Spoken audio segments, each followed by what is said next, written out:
Il était incontournable dans les années 80, sur scène, au sommet des charts et sur nos écrans. Phil Collins, l'un des rares artistes à avoir vendu plus de 200 millions de disques, se tenait aux côtés de géants comme Michael Jackson et Paul McCartney. Mais aujourd'hui, approchant les 80 ans, l'icône de la musique mène une existence que peu auraient pu imaginer et que beaucoup jugent cruellement triste. D'un divorce douloureux qui a inspiré In the Air Tonight, cette chanson qu'il a utilisée pour dénoncer publiquement son ex-femme, à un mémoire revenant sur ces événements des décennies plus tard, Collins n'a jamais caché sa douleur. Mais derrière le succès se sont cachés des années de tourments émotionnels, de mariages brisés, de moqueries publiques et de déclin physique avancé. Autrefois roi de Top of the Pops, il se produit maintenant assis, à peine capable de tenir un micro. Que s'est-il passé pour Phil Collins? Et pourquoi est-il devenu la légende musicale la plus oubliée? Voici l'histoire tragique de la manière dont l'un des musiciens les plus célébrés au monde s'est effacé dans une tristesse silencieuse. C'est l'une des performances les plus emblématiques de Phil Collins. Mais derrière la musique se cachait un message discret, que peu avaient perçu à l'époque. Quand il est apparu dans Top of the Pops, un pot de peinture dégoulinant lentement à ses côtés, ce n'était pas un simple accessoire de scène. Pour Collins, c'était symbolique. Un acte de revanche mesuré destiné à atteindre son ex-femme, Andrea Bertorelli, qu'il avait quittée pour un homme peintre en bâtiment. Un décorateur, pour être exact, mais aux yeux de Collins, juste un peintre. Il savait qu'Andrea regarderait l'émission, comme des millions d'autres à travers le Royaume-Uni. Et jamais personne n'avait autant réfléchi à une performance télévisée que lui cette nuit-là. Top of the Pops n'était pas une scène ordinaire. C'était l'émission réservée à ceux qui atteignaient la tête des charts. Pour Collins, c'était le moment parfait pour montrer la profondeur de sa douleur et envoyer un message très public. Leur divorce avait été terrible, et de ce chagrin est née l'une de ses plus grandes chansons, In the Air Tonight. Cette mélodie obsédante était chargée de colère, de tristesse et de trahison non résolue. Avec le temps, Andrea l'accusera d'avoir utilisé cette performance pour l'humilier à la télévision nationale. Il ne l'a jamais nié. Au contraire, il l'évoque de nouveau dans ses mémoires Not Dead Yet, un titre ironique pour un artiste marqué par une vie alternant lumière et ténèbres, triomphe et souffrance. Malgré tout, Collins a bâti l'une des fortunes les plus incroyables de l'industrie musicale. On estime sa richesse entre 147 et 203 millions d'euros. Mais peut-être que ce chiffre n'est pas si surprenant.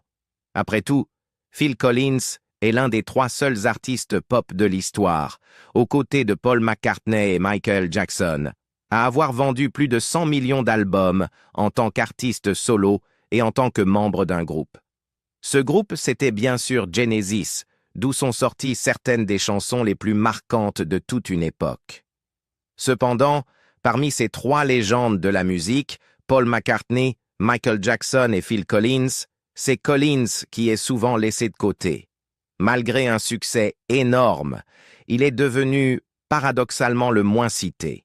Il fut un temps où Collins s'est rendu personnellement au ranch de Michael Jackson à Neverland pour lui remettre un prix célébrant les 10 ans de Thriller. Jackson n'y était pas, il était en tournée, mais ce geste symbolisait le respect mutuel entre 2 superpuissances de la pop. Peu savent aussi que Collins a joué de la batterie sur We Are the World. Alors que les projecteurs se tournaient vers les chanteurs, c'est lui qui soutenait l'hymne avec sa percussion exceptionnelle. Il a même prêté ses talents à Do They Know It's Christmas, le single caritatif fondateur de la lutte contre la famine en Éthiopie. Tout semblait cordial entre Collins et Jackson, jusqu'en 1991, quand Jackson publie Dangerous. Parmi les titres, Black or White fut salué pour sa chorégraphie et sa créativité visuelle.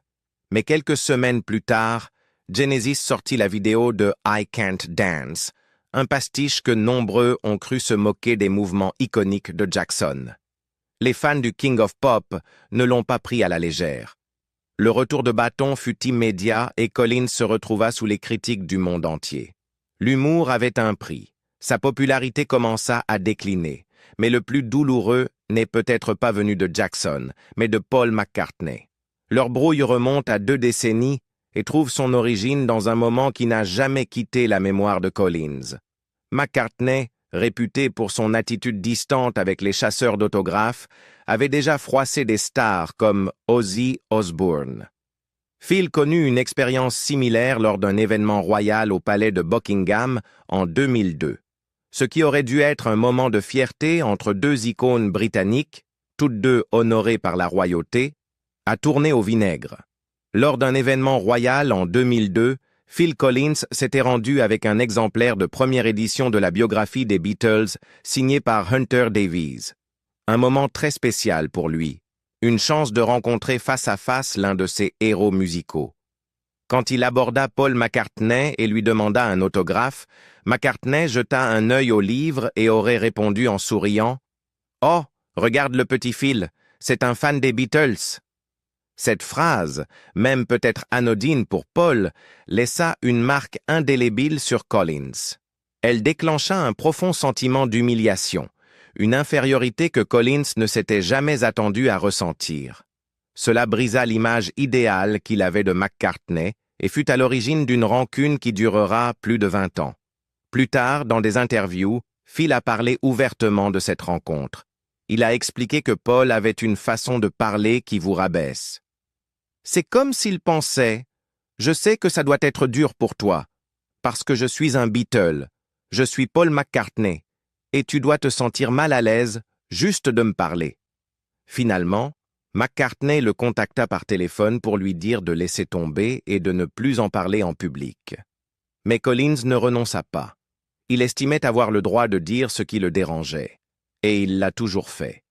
Cette honnêteté brute s'est souvent retrouvée dans sa musique. In the Air Tonight reste l'hymne émotionnel de Collins, né non seulement de la douleur d'un mariage raté, mais d'une puissante prise de conscience. Il pouvait réussir seul. Cette chanson a marqué le début de son parcours solo, un chemin marqué par la vulnérabilité et la force inattendue. « Je suis content qu'on ne l'ait pas utilisé », disait-il à propos de son intention initiale avec Genesis. « Parce qu'évidemment, j'ai dû me débrouiller tout seul, tu sais. » Ironiquement, Collins a rejoint Genesis presque par accident. Il s'était présenté chez Peter Gabriel pour passer une audition après avoir vu une annonce dans un journal. Et il est devenu le batteur du groupe après avoir joué dans plusieurs formations plus modestes. À l'origine, il restait en retrait, jouant des percussions et chantant en chœur, tandis que Gabriel dominait la scène avec son charisme spectaculaire. Pendant des années, Collins vécut dans l'ombre de Gabriel. L'orientation rock progressif de Gabriel définissait le son initial de Genesis, et lorsque ce dernier décida de quitter le groupe, peu crurent que le groupe survivrait. Collins n'était même pas le premier choix pour le remplacer en tant que chanteur principal. Mais après avoir auditionné plusieurs candidats, le groupe se tourna finalement vers l'interne et lui donna le micro. Au début, les fans se montraient sceptiques. Beaucoup pensaient que Genesis n'existait plus le jour où Peter Gabriel est parti. Mais tout changea avec la sortie de A Trick of the Tail en 1976. Ce fut une percée, critique et commerciale. L'album grimpa jusqu'à la 3e place des charts britanniques et entra dans le top 40 aux États-Unis. Rolling Stone l'a résumé ainsi. Genesis a réussi à transformer ce qui aurait pu être une catastrophe, le départ de Peter Gabriel, en leur première vraie percée américaine. Et ainsi naquit le 2e chapitre de Genesis. Alors que l'ère initiale du groupe s'appuyait sur un rock progressif théâtral, cette nouvelle phase, menée par Phil Collins, se dirigea vers un son pop-rock plus accessible. Cette transformation allait non seulement redéfinir le groupe, mais aussi en faire l'un des groupes les plus vendus et influents de tous les temps. L'album Duke marque le moment précis de cette transition, le pont entre les époques Gabriel et Collins. Ce fut un succès commercial majeur, mais pour Phil Collins, cela eut aussi un prix personnel. À cette époque, le mariage de Collins avec Andrea Bertorelli commençait à se défaire. Les deux s'étaient rencontrés des années plus tôt à l'école d'art et s'étaient mariés en 1975, juste au moment où Phil prenait son nouvel élan avec Genesis. Mais la célébrité, les tournées à répétition et le chaos du star system du rock ont pesé lourd. Andrea pâtissait de son absence et, finalement, de son infidélité. Un jour, elle en eut assez. Ça suffit. Plus rien. Et elle le pensait vraiment. Alors qu'il était en tournée, Andrea fit ses valises, quitta la maison en emmenant leurs enfants dans un autre état. À son retour, elle était déjà en couple avec un homme qui se présentait comme décorateur. Pour Phil, c'était juste un gars qui peignait les murs. Dévasté, Collins sombra dans la dépression. Mais, comme il l'a souvent fait, il transforma sa douleur en musique. Seul chez lui, assis au clavier, il laissa s'exprimer ses émotions. Et de ce chagrin naquit In the Air Tonight, une chanson brute et obsédante qui incarnait toute l'amertume, la tristesse et la confusion de son divorce. Ce n'était pas une narration construite, mais une purge émotionnelle. La musique, les paroles, ce célèbre break de batterie, un appel à l'aide, une expression sonore de peine et de rage. Quand il présenta la chanson à Genesis, Tony Banks la rejeta. Pas parce qu'il n'aimait pas, déclara-t-il plus tard, mais parce que Phil ne lui avait proposé qu'une maquette, juste un rythme et quelques accords. Pour Tony, c'était inachevé. Pour Phil, c'était profondément personnel. Ce refus fut le déclic. Il reprit la chanson, ainsi que d'autres titres, pour composer son premier album solo, Face Value. Sorti en 1981, ce disque fit sensation, numéro 1 dans au moins 7 pays et top 10 du Billboard 200. Les fans adorèrent, mais Andrea fut furieuse. Leur relation, déjà fragile, se dégrada encore quand Phil interpréta la chanson à la télévision nationale, assis à côté d'un pot de peinture dégoulinant. Un petit affront discret envers l'homme qui l'avait remplacé. Un peintre qu'elle qualifia plus tard d'humiliant et mesquin. Finalement, la colère s'estompa et Phil retrouva l'amour, cette fois avec Jill Tavelman. Ils se marièrent et eurent une fille ensemble. Cette fille deviendra célèbre à son tour. Aujourd'hui, Lily Collins est une personnalité reconnue, surtout grâce à la série Netflix Emily in Paris. Lily est la plus connue des 5 enfants de Phil, nés de 3 mariages différents. Et récemment, le légendaire musicien est entré dans un nouveau rôle, celui de grand-père. De footballeur à chanteur en passant par des actrices, ses enfants gravitent tous autour de la célébrité. Mais c'est Lily qui brille le plus intensément. Non seulement pour son succès à Hollywood, mais aussi pour le lien émotionnel qu'elle partage avec son père, à la scène comme dans la vie. En 1999, Phil écrivit ce qu'il décrivit comme une berceuse pour sa fille. Cette chanson, You'll Be in My Heart, devint le cœur émotionnel du film d'animation Tarzan de Disney, avec des paroles comme How it pains me to see you cry.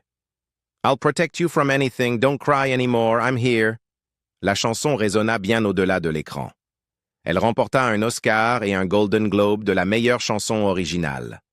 Mais pour Collins, ce n'était pas seulement une bande-son. C'était un message adressé à Lily. Comme beaucoup d'enfants de parents célèbres, l'enfance de Lily fut marquée par l'absence. Phil, tiraillé par sa carrière, manqua beaucoup de moments importants. La situation fut compliquée par les tensions avec Jill Tavelman. Lorsque Collins tomba amoureux d'Oriane Sevey, qu'il rencontra en tournée en 1994, il décida de partir. Il l'apprit à Jill par fax. Lily, encore petite, se retrouva prise entre les deux. Des années plus tard, dans ses mémoires publiés en 2023, Lily fit face à cette blessure. Dans une lettre ouverte à son père, elle écrivit « Je te pardonne de ne pas avoir toujours été là quand j'avais besoin de toi et de ne pas avoir été le père que j'attendais. Je pardonne tes erreurs, et bien que cela puisse paraître trop tard, je ne sais pas. » Ce fut un moment d'une grande émotion qui toucha de nombreuses personnes, surtout les parents ayant eux aussi commis des erreurs. Collins, de son côté, reconnut ses fautes.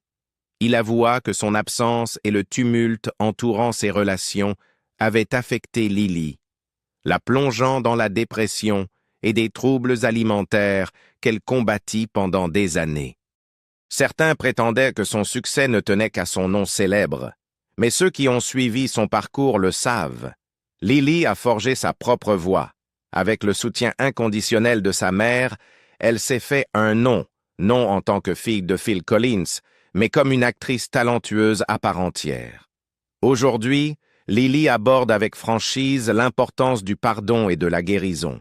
De temps à autre, elle publie sur les réseaux sociaux des messages réfléchis. Des clins d'œil au passé et des signes de croissance émotionnelle, elle a hérité de bien plus que du talent. Elle possède aussi l'esprit vif de sa mère.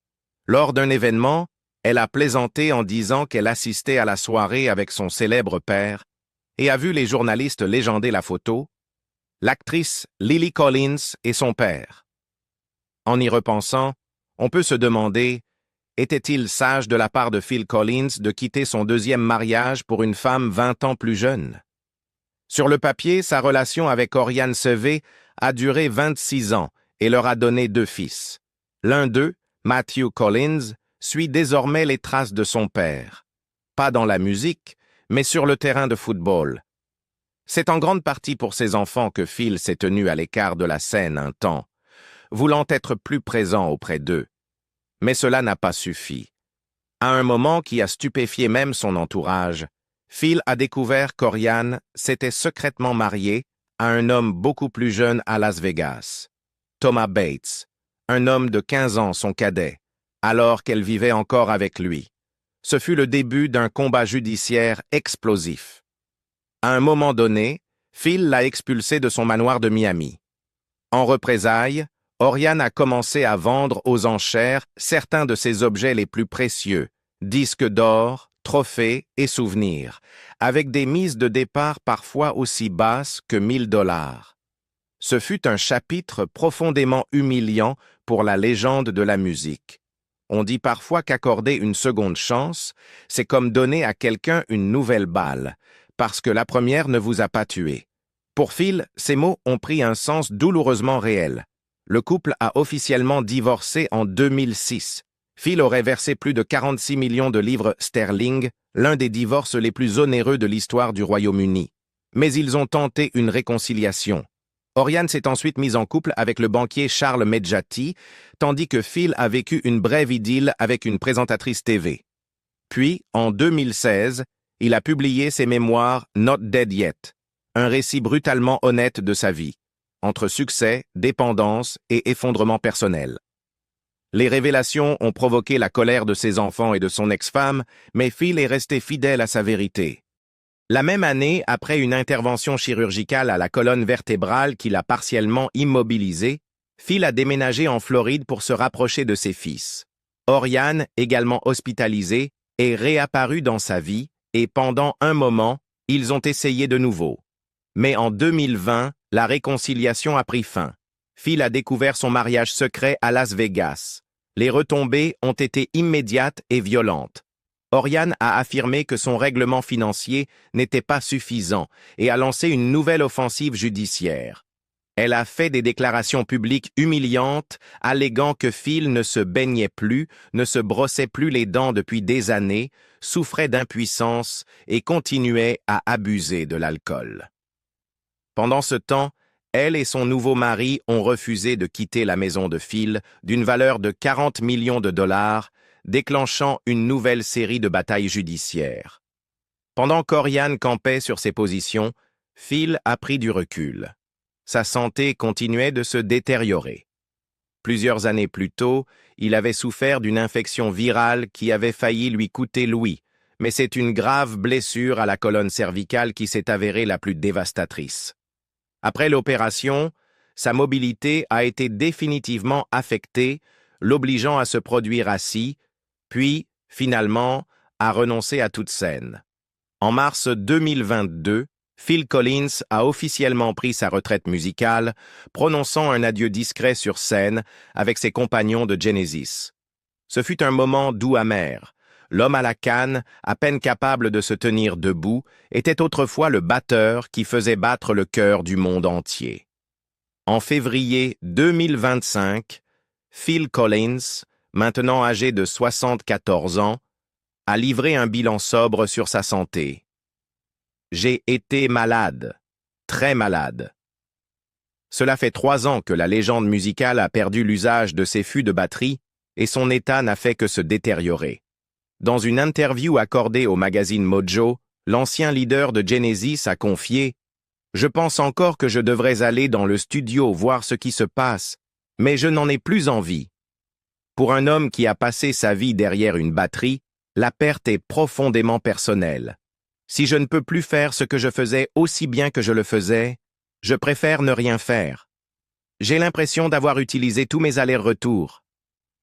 Phil a donné sa dernière performance avec Genesis en mars 2022, lors de leur tournée d'adieu, The Last Domino. Assis dans une chaise, visiblement diminuée, il a chanté pendant que son fils Nick Collins prenait place derrière la batterie.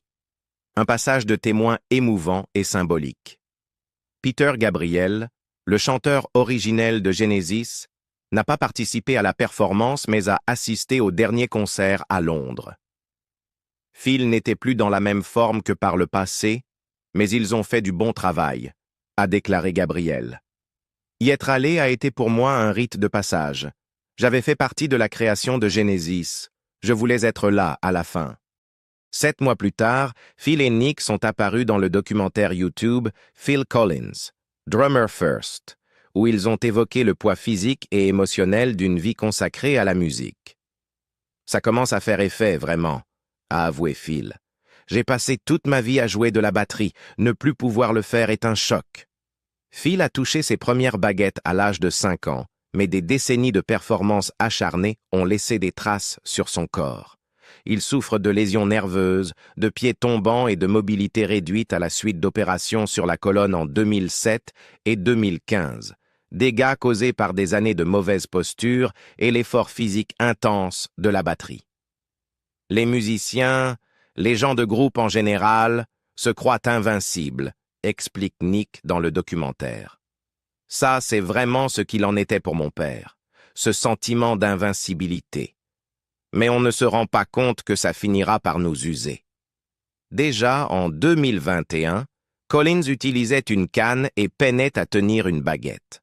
Lors d'une émission sur BBC Breakfast, avant la dernière tournée de Genesis, il s'était montré franc sur les limites de son corps. « Je suis un peu handicapé physiquement, c'est très frustrant. Je ne peux presque plus tenir une baguette de cette main. » Lorsque l'on lui a demandé s'il envisageait de repartir en tournée, il a simplement répondu « Je ne sais pas si j'ai envie de recommencer la route. » Derrière lui s'élèvent des décennies de triomphes, de chagrins et de conflits. Devant s'ouvrent des batailles juridiques, des épreuves de santé et l'éclipse progressive d'une carrière qui a autrefois illuminé le monde.